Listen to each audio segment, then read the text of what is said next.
Obrigada. Cumprimento também os senhores vereadores, os senhores arquitetos, diretores presentes. Queria, em primeiro lugar, naturalmente, agradecer a vossa disponibilidade e o facto de nos terem aqui também trazido a vossa experiência, a realidade concreta, o diagnóstico da situação e também as vossas opiniões em relação a esta situação concreta, que são as aulas. E, de facto, era isso que se pretendia, que também pudéssemos ter aqui um conhecimento mais concreto sobre o que é que se está a passar efetivamente no nosso país em relação a esta matéria. Eu tinha aqui algumas questões curtas, mas dirigidas, até tendo em conta cada uma das apresentações. Sr. Coordenador, eu não sei se teria interesse, mas eu acho que valia a pena, se houver disponibilidade por parte dos nossos convidados, para os contributos que nos trouxeram, quer as apresentações, quer, creio que Sintra tem o texto escrito, penso que poderia contribuir e, se houvesse possibilidade, de poder ficar aqui connosco no grupo de trabalho para o nosso trabalho. Mas as questões que eu gostaria de colocar são as seguintes, e além das questões mais genéricas que também já foram aqui colocadas. Em relação à Câmara Municipal de Lisboa e àquilo que nos trouxe, do que depreendi daquilo que foi a sua apresentação, creio que os principais constrangimentos, eu vou-me concentrar nisto, não é? Ou seja, o que é que está a impedir o avanço do processo? Creio que os principais constrangimentos que aqui enumerou não foram tanto aspectos que tenham relação direta com aquilo que está estipulado em termos de lei.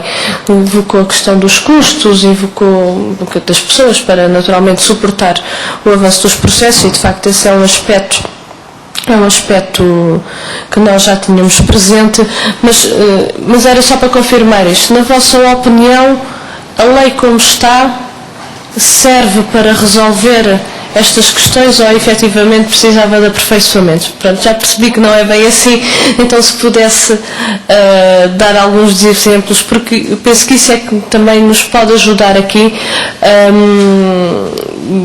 um quadro de possíveis alterações que possam ser feitas à lei, então o que concretamente, não é?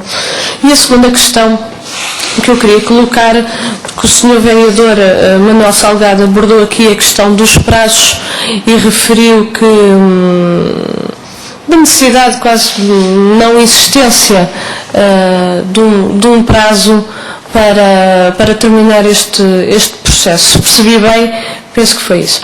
Eu queria aqui só colocar uma questão em relação a esta matéria, porque isto foi um dos aspectos que tivemos aqui em discussão no grupo de trabalho, quando, agora nos últimos projetos, vários partidos, aliás até foi uma proposta por parte do PSD, e que nós, PCP, levantámos alguma dúvida.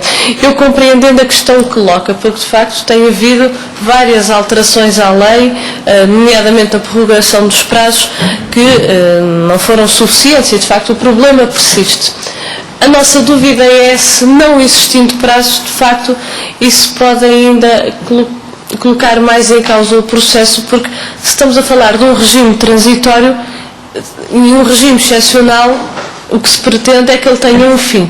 É verdade, pois, que há algumas situações, e a Loures aqui colocou, a Câmara Municipal de Loures, que existe um conjunto de condicionamentos que impede a aplicação da lei, mas aí se calhar temos que encontrar outras soluções para ver como é que resolvemos essas situações. Mas eu parecia-me que até perante a expectativa por parte das populações, e a Câmara Municipal de Sintra colocou aqui de facto este exemplo de algum desânimo e de algum abandono dessas áreas por parte dos filhos dos proprietários, porque o problema nunca mais é resolvido. Se a não existência de prazo, de facto não podemos entrar num regime que também não dá a resposta necessária às pessoas, porque eu penso que as pessoas querem ver o seu problema resolvido. Agora, podemos pensar, vamos então ser realistas e encontrar talvez uma solução adequada, mas penso que a sua não existência pode ainda os processos prolongarem-se mais, porque aí então não há Ou seja, não é questão de incumprimento, não é isso, mas não há aquele timing ou aquele limite. Isto é mais de reflexão e de facto foi uma questão que debatemos aqui no grupo de trabalho.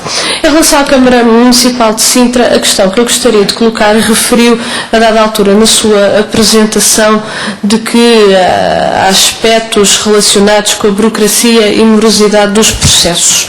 Eu gostaria que pudesse pormenorizar ou dar alguns dos exemplos concretos em que essa burocracia e morosidade se reflete, para que nós possamos também ter esses elementos concretos.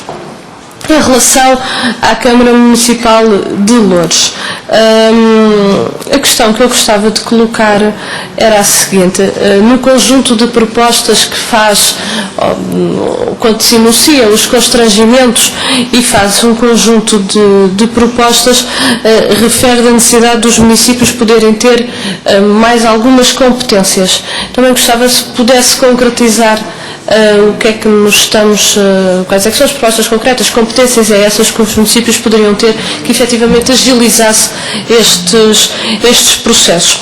E depois um outro aspecto, quando refere as áreas insuscetíveis de reconversão urbanística, creio, eu não sei se é essa a situação concreta, se está a referir à servidão decorrente da proximidade com o aeroporto, não sei se é essa zona, eu do que percebi era essa área, e a solução que apontava era o realojamento.